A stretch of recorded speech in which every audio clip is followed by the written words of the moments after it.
You're all here today for Landline, which was created by two of our alumni, Gillian Robespierre, who was the director and screenwriter on the project, and Casey Brooks, who was the editor. I actually saw the film at Sundance Film Festival. I thought it was great. Gillian, who I met there, is terrific, and I'm thrilled they'll both be here later on today. I think you'll really enjoy it. To juxtapose the era of landline telephones, which we don't have anymore. I think my parents just told me that theirs is finally biting the dust. We have a great short film, just a few minutes long, by one of our alumna from the MPS directing program, which is our graduate program in directing. Her name is Elisa Sofia Fioretti, and she is here today. And her film is part of a series, and it is, where am I not finding it? What is the name of the series already? I saw the film. Elisa's going to tell you about it.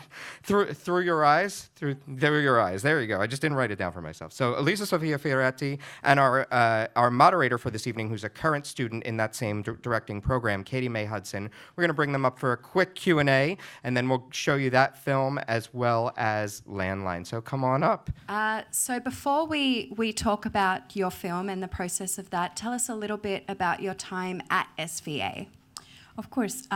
It was a great time, of course, full of challenges, but there are great teachers that are going to help you through that, path. And so I have to say, at the moment, you're going to be a little bit exhausted, of course, and overwhelmed, but at the end of it, you're really going to realize how worth was doing this program. And also, the people that you meet through the program are going to be some kind of second family to you, and keep working with them. And actually, with one of the teachers there, which is Annalisa Garfunkel, she's the line producer of this short, so I had the great pleasure to work with some of them afterwards. And so it's a great opportunity and program, yeah. Wonderful. And what have you been doing since you graduated? Well, I moved to LA, to Los Angeles, and with one of my colleagues and students that did the MPS program, we created a production company called Curious Productions. And we're working internationally, actually. And Congratulations. Thank you. We're tackling a few feature projects overseas in Japan and Korea. And so, yes, very busy. Wonderful. And could you tell us a little bit about Through Your Eyes, what the process of that was like for you and what we can expect to see today? It was very fast. We had some set deadlines given by the company who financed the project. And it's a 5 episodes commercial story. It was, I loved every minute of it. Of course, it was a little bit stressful, but every project and every work is stressful. So, but yeah, it was great. Wonderful. We look forward to watching it. Thank you so much Thank you for talking to us today.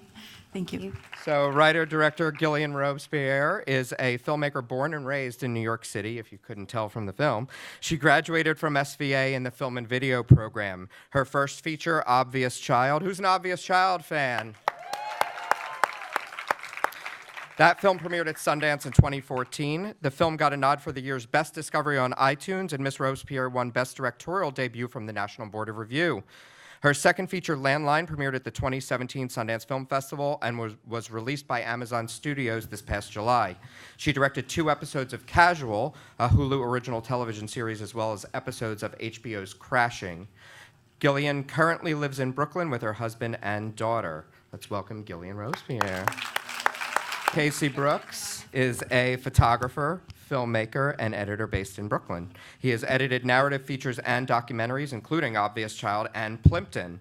In the past few years, he's helped create and edit content for the television channel Viceland, including the shows Traveling the Stars with Action Bronson, King of the Road, and most recently, Epically Latered, and he wrote this bio in the third person. Let's welcome Casey Brooks. Guilty. So what was your experience like at the school when you guys met at SVA, right? Mm-hmm. Yeah, we 2 weeks into our first year, our freshman year, was 9/11. So it was a very intense year, and I think our class grew from that experience. I thought that a lot of kids would leave, but they didn't. Everyone was really excited to be in New York, excited to be at SVA. It was a class of, I think, like 100 students. It was pretty small back then. I think it's much bigger now. And we bonded through that experience and came out like a real tight group. Friends, you know, Casey and I are still friends to this day, and I think a lot of our friends are from SVA. Awesome. And at what point did you guys decide to work together professionally? Did you hit it off straight away and just know that it would kind of be a working relationship? Or? Yeah, we were in each other's shorts all throughout college, and Casey graduated and immediately started working in film, I think before I did, before a lot of us did, and was working in doing like editing stuff around town, and he was working on our friend's documentary and had this great credit, and Obvious Child was about to go into post, and I wanted to work with Casey because I saw what he did with this doc, and he's a brilliant editor, so you know, it was definitely a no-brainer to work with this guy. Showering compliments. Keep them coming. Yeah, no, we I mean, we were in like first class together, so like we worked with each other all the time. So, I mean, it was just kind of a natural progression. I acted in a lot of Casey's movies and ruined many scenes because I can't memorize any lines, and I would just have like a cue card. We should have showed some of those today. There's some good ones out there. Yeah. What was yours called? Baby Unicorn's Blood? Baby Unicorn Blood, and then we did in class like a soap opera one called Aspen Nights. Oh, right. Sounds amazing. That's out there. That's in the ether. Like, you can find it somewhere. And then, so since graduating, you guys have had so much success, and congratulations. Your work is wonderful and inspiring. How did you get from A to B? What was your journey like to now? It took a while. It wasn't immediate. It was definitely a marathon. We graduated in 2005, and I made the short version of Obvious Child in 2009 with my best friends at the time, and I hadn't made anything since my thesis year at SVA, and I was just itching to get behind the camera again. And my friends Anna Bean and Karen Main and I went out and shot the short version of Obvious Child in the winter of 2009. And it, you know, definitely lit a fire in my belly, and the response to that movie was overwhelming and really ignited something inside of me that made me think that we could tell this on a bigger level and turn it into a feature. And that took many years in the making too, and we didn't get into Sundance and with that until 2015. I'm really bad with dates. Maybe it was 2014. So, and we graduated in 2005. So it was definitely like a lot of living and working and struggling and figuring out what the story was going to be that I wanted to tell, and having patience and knowing that it wasn't going to happen immediately. And then even from the short to the feature was a long jump. I think for me, like, I started working for like a photographer right out of school. Like, I think like by the time I graduated, I was like, you know, when you make films, you need a lot of people and money and stuff. So I was like, I think I'm going back to photography because I could just like do it on my own. And so I was working for a photographer, but he was also a filmmaker, and he was like, do you know how to like organize media and edit? And I was just like, well, yeah. I had to do it on my own for school, so like I always knew how to edit and stuff. So then I like just gradually got in a position where I was like editing for him every day, and being a photography assistant. So it was cool, like just kind of natural progression. And then we just had a group of friends that were like working, you know, doing stuff all the time. So working on friends' stuff. Awesome. And with some of your films, you have the same cast and crew, Jenny and Casey. And I mean, I can imagine that there's a lot of benefits with kind of keeping the family close and together to work on projects. Has it been exciting because this character is so different from the character in Obvious Child that Jenny's playing. How was the process of finding different ways to use the same actor but for a different character? For sure, yeah. Collaborating with the same people and creating a family is so important. There's a lot of assholes in this business and scary monsters. And when you find people who are elevate you and push you and you can grow with them, you kind of hold on as long as possible. And that's what, I like to do with anyone who I continue to collaborate with, whether it's behind the camera with Casey or our DP Chris Teague or our composer Chris Bordeaux, who I happen to be married to as well. And then with Jenny, it's just about how do we push each other. And my collaborator and co-writer, Liz Holm, who also produces all these movies and co-writes them with me, it's about it's about challenging ourselves. And Jenny was in every single frame of Obvious Child, literally every single frame. And it was a contained story about one woman, and we followed her in this short period of time. And we wanted to figure out how we could create a bigger world for her, how to tell stories with different character arcs, weaving them in and out of each other's lives, and push ourselves as writers. So we created a family around Jenny, and also made sure that her character, Dana, isn't similar to her character, Donna. Not really good with names, not pushing ourselves very hard there, but in other places. Working with John Turturro and Edie Falco is a dream come true. We really wanted to create an authentic New York family that looked alike and, had the same crazy Brillo pad. They looked so alike. It's so hard to watch movies, a lot of Hollywood movies, where the family's just like, what? You don't look related. There's like weird sexual tension between the father and daughter. You're supposed to be Jewish and you're not, so we really tried hard to make this an authentic New York family. And we had a great casting director, Doug Abel and Stephanie Holbrook, who helped us find Abby Quinn, who plays Dana's sister, Allie. And she was a terrific find. Luckily, it's not 1995 when we were casting this, so we got to Google her and see that she's an amazing musician and actress. She hasn't really been in much before this, just like a Law and Order SVU prerequisite for anyone. And she just blew us away in the audition. And she had a strength and a giggle. So she was both an old soul and an actual teenager when we shot this. She was 19. Yeah, and from Michigan. She's not a New Yorker. She doesn't smoke cigarettes. She's an amazing actress. Yeah, she was wonderful. And did you have challenges like that in editing as well? Because you've edited Jenny twice, I guess. Yeah, and we even did like a TV pilot and stuff too. So yeah, with Jenny, yeah, and but I guess the hard part was like Jenny's really good at being funny. Like it's not hard for her to be funny. Like she can turn it on like that.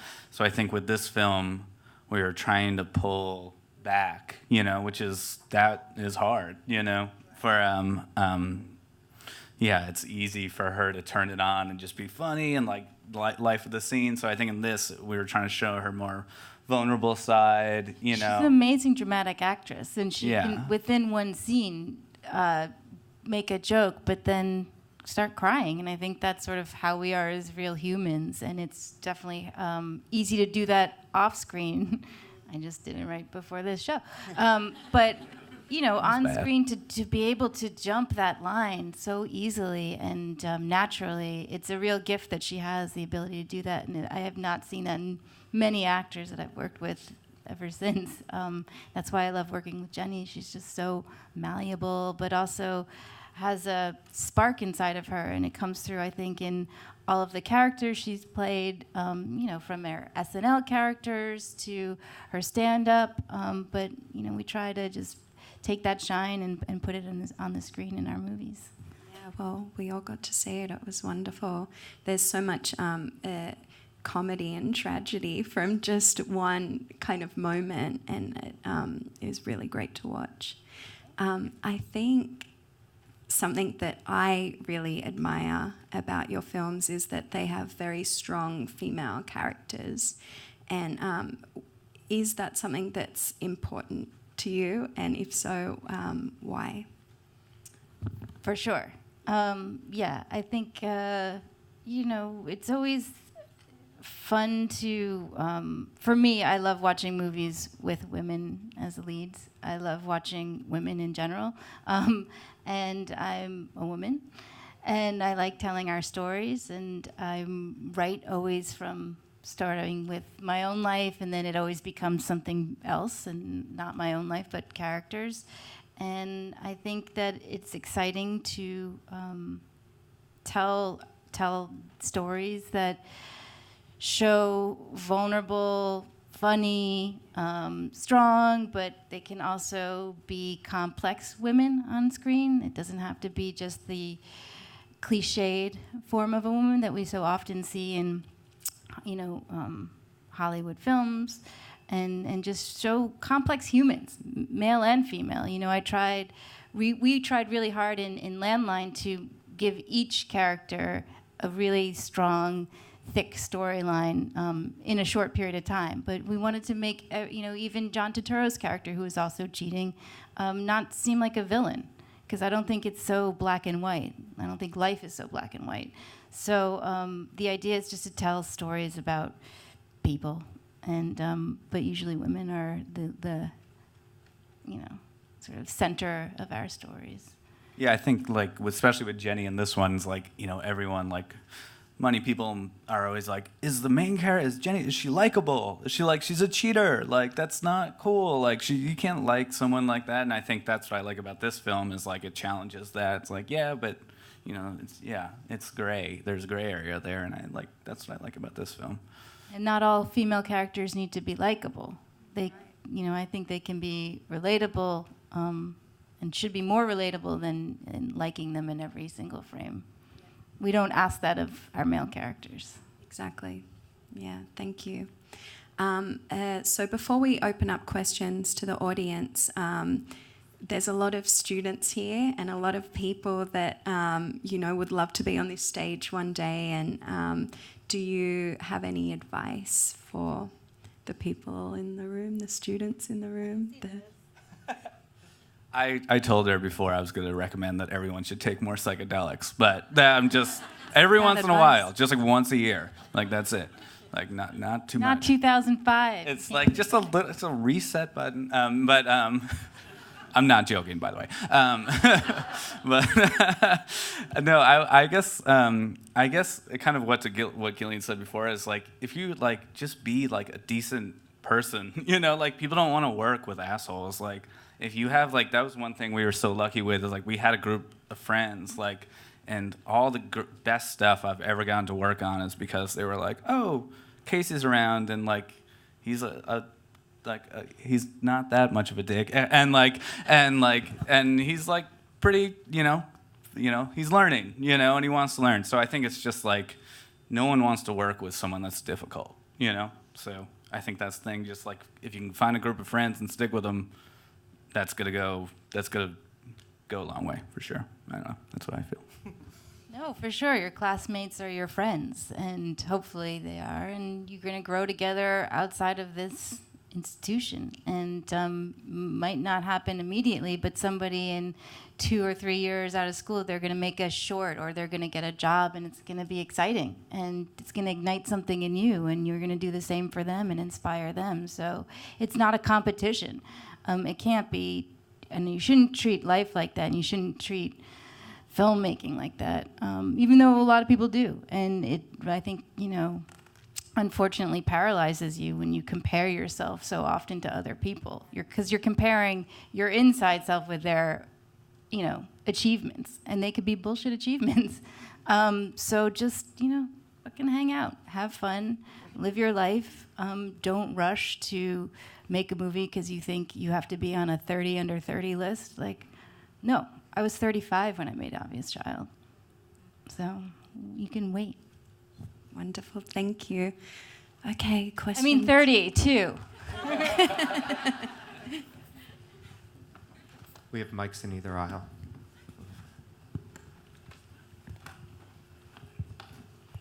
Hi. My question is, you sort of touched on the fact that Obvious Child, Jenny was in every frame of, and this is obviously expanded to more characters. So could you talk a little bit more about, like, sort of structurally how you approached this compared to Obvious Child? Yeah, we wanted an ensemble story. We wanted it to be about three women centered around the matriarch, played by Edie Falco, and her two daughters. So that was sort of the starting point. Sorry, distracted. Creating a family, and each family member is coming to the story with secrets, and that's always fun because you can sort of take your time exposing their secrets and their personalities and what's going on. So it was just sort of trying to figure out who these women were, what their secrets were, and sort of move from there. With Obvious Child, it was the toughest part was the expansion. It was a short film, and it was a very contained story, and to expand on that story was challenge, because we had to we knew that we wanted to have a first date, an awkward first date, and then an unplanned pregnancy that ends with an abortion and a happy ending. And that was the short, and it worked in that 16 minutes. It was not a short. It was a long short. And so we sat down and took a couple shots at it and a couple of years to figure out, to create Jenny's character's world. And she was not a stand-up in the short. That came later. Her parents came later. In the short, it was just my mom's voice, and in the feature, it was we got a Polly Draper from 30 Something to play her mom, and oh my God, Richard Kind. Sorry, the amazing, How could you forget amazing Richard Richie Kind? Wonderful. Richie Kind to be the dad, who's amazing, and that was a dream. And so it was, but it was a challenge to sort of take something that from a short to a feature. It was almost more challenging than a blank page, and blank page is very scary.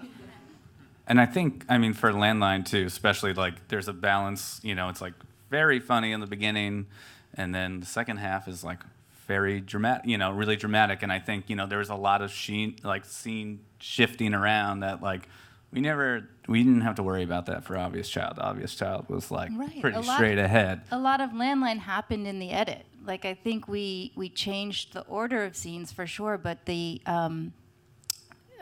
sort of chemistry between Allie and Jenny's character really came through while we were shooting, and then we were sitting in the edit, and it was so clear that this was a love story between two sisters, and that necessarily wasn't on the page. That was crafted, with Casey.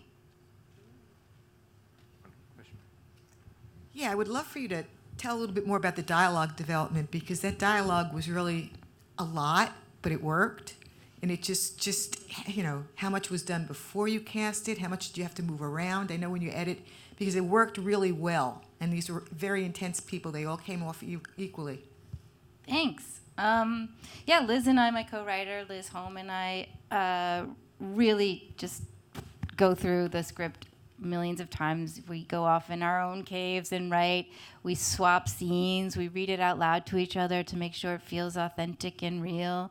And we do that, rinse and repeat, a year or 2 years. And what was great about Landline was that Jenny Slate was already going to play Dana, so we sent her early drafts of the script, and she got to talk to us about her character and tell us her thoughts and desires and feelings. And it's always nice writing is very lonely, and so it's really nice to have a collaborator and an actor already on board, because you can write for them. Writing for Jenny is just a dream, and she's so, I know her voice so well and what she can do, and then she always surprises me anyway, which is nice. But so knowing that is really great, having the capability of reading it out loud constantly, and then on set letting accidents happen, and not being so precious with the words. And if an actor doesn't think a certain word sounds right, then I just allow them to take it out or do a little improv. There was a lot less improv on Landline than there was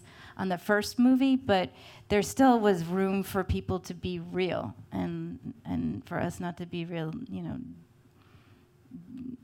precious with our words, and let the actors live and breathe these characters, especially with the physical comedy with Jenny and all of her sex scenes. That was very fun to do.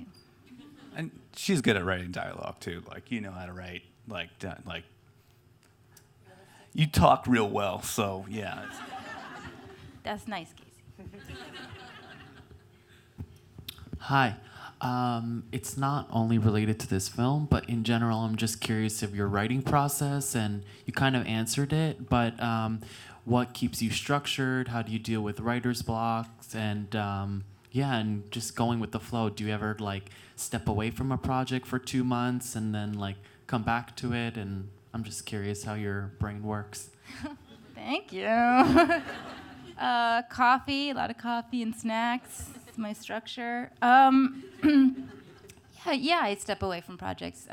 For instance, Obvious Child, we wrote this short in 2009 and then didn't make it until 2014, the feature. So that was years of writing and stepping away for sometimes 6 months and then coming back. Once Landline, we had this amazing opportunity to make Landline after we sold Obvious Child at Sundance to A24, and we went to LA, took meetings, sold the idea for Landline. So what really helped writer's block was deadlines with a check attached to it and health insurance. But before that, Obvious Child, there were no deadlines. There was no one was paying me to write that. No one wanted, I had family members, people who I love, tell me to stop with the abortion movie. Are you still really working on that? Do you have a new idea?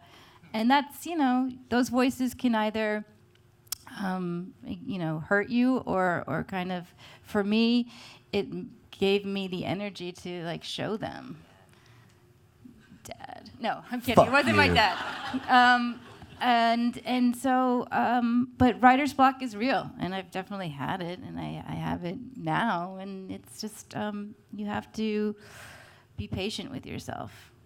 But even little deadlines never hurt. Even if it's a deadline for getting a grant or something, those always helped me. If you look at, there's so many great grants in New York, and so many great film institutions, that do give out little grants along the way for development, and those deadlines are real. I think we have a question down the front. Oh, okay. Hi. Between the first and second film, since you had a check and deadlines, did you also have notes that came in that you found frustrating? Was it a whole different beast that you were dealing with? Yes. Yes. I feel like the white light is being interrogated. Yeah, more money, more problems for sure, but having more money is really necessary and exciting, and the budget on Obvious Child was very low. It was under $500,000. We made that, and I wasn't in the union. Casey wasn't in the union, so our rates were whatever. None. But it's nice to, Landline takes place in 1995, and you look outside and it's just blue city bikes everywhere. We needed to have a budget. We wanted to have more money so we could tell a bigger story, and so we could get bigger actors attached and have trailers, or at least bathrooms that had toilet seats. Because we shot in some bars that didn't have those for Obvious Child. So yes, there are more notes. I learned a whole lot about that process, and you just gotta take everything as a learning experience and be diplomatic, but also know when to fight. And when you have to fight, you have to sort of save that big fight for. It's like playing chess, except I don't know how to play chess. We're both dyslexic. Yeah. I think we have time for 2 more questions. Hi. So I have a question about the characters, because they're also very deeply felt and feel like real people.